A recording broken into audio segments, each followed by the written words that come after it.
ইশরাক হোসেনকে ঢাকা দক্ষিণ সিটির মেয়র হিসেবে শপথ পড়ানো হবে কিনা সেই সিদ্ধান্ত নেবে নির্বাচন কমিশন, বলেছে সুপ্রিম কোর্টের আপিল বিভাগ। এদিকে আদালতের নির্দেশ অনুযায়ী শপথ না পড়ালে আন্দোলন আরও জোরদারের কথা জানিয়েছেন ইশরাক। ইশরাক হোসেন ঢাকা দক্ষিণ সিটির মেয়রের চেয়ারে বসতে পারবেন কিনা সেই সিদ্ধান্ত আজও হয়নি। নির্বাচনের ফলাফল বাতিল করে তাকে বিজয়ী ঘোষণা করতে করা মামলা ঘুরছে এক আদালত থেকে আরেক আদালতে। রায় তার পক্ষে যাওয়ার পর শপথ আটকাতে আপিল করে একটি পক্ষ। আজ সেই রিট আপিলের পর্যবেক্ষণ সহ নিষ্পত্তি করে দিয়েছে আপিল বিভাগ। ইশরাকের শপথের বিষয়টি ছেড়ে দিয়েছেন নির্বাচন কমিশনের উপর।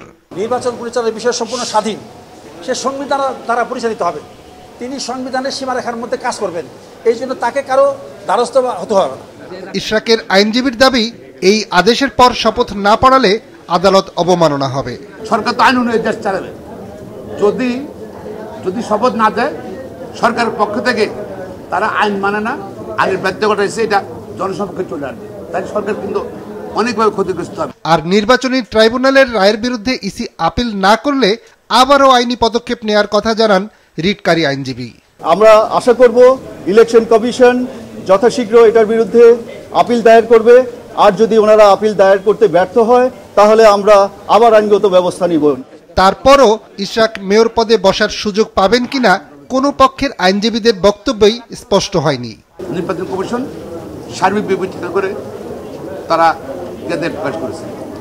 আইন অনুযায়ী গেজেট প্রকাশ 30 দিনের ভিতরে শপথ দিতে সরকার বাধ্য। গেজেট হওয়ার 30 দিনের পরে গেজেটের মেয়াদ শেষ হয়ে গেছে, এখন আর গেজেটের কোনো প্রশ্ন নেই এখানে। সো হাইকোর্ট ডিভিশন এবং আপিল বিভাগের দুইটা জাজমেন্ট এক করে পড়লে এটাই দাঁড়ায় যে ইলেকশন কমিশনকে আপিল করবার জন্য ওনারা বলছেন। আপাতত ক্ষেত্রে দেখা যাচ্ছে এই গেজেটটা বহাল রয়ে গেছে। ইলেকশন কমিশন যে গেজেট করেছেন এটা ইলিগাল করেছেন, এই মর্মে কোনো সিদ্ধান্ত আপিল বিভাগ থেকে প্রকাশ্যে আসেন নাই। ওয়ালটন আবারও মিলিয়নিয়ার অফারে ওয়ালটন ফ্রিজ কিনে আপনিও হয়ে যেতে পারেন মিলিয়নিয়ার। এদিকে ইশরাককে মেয়রের দায়িত্ব দেওয়ার দাবিতে আজ 15তম দিনের মতো নগর ভবনে অবস্থান কর্মসূচি পালন করেছে তার সমর্থকরা। দুপুরের দিকে বৃষ্টির মধ্যেই সমর্থকদের মাঝে উপস্থিত হয়ে ইশরাক হোসেন অভিযোগ করে বলেন, বৈষম্যের শিকার হয়েছেন তিনি। কতিপয় উপদেষ্টা তারা আমার প্রতি বৈষম্যমূলক আচরণ করেছে। শপথ গ্রহণ করানোর জন্য যে দায়িত্ব ছিল সেই দায়িত্বটুকু পালনে এই বর্তমান অন্তর্বর্তীকালীন সরকার ব্যর্থ হয়েছে। সন্ধ্যায় সিইসি জানিয়েছেন, আদালতের আদেশের কপি হাতে পেলে সেই অনুযায়ী ব্যবস্থা নেবেন।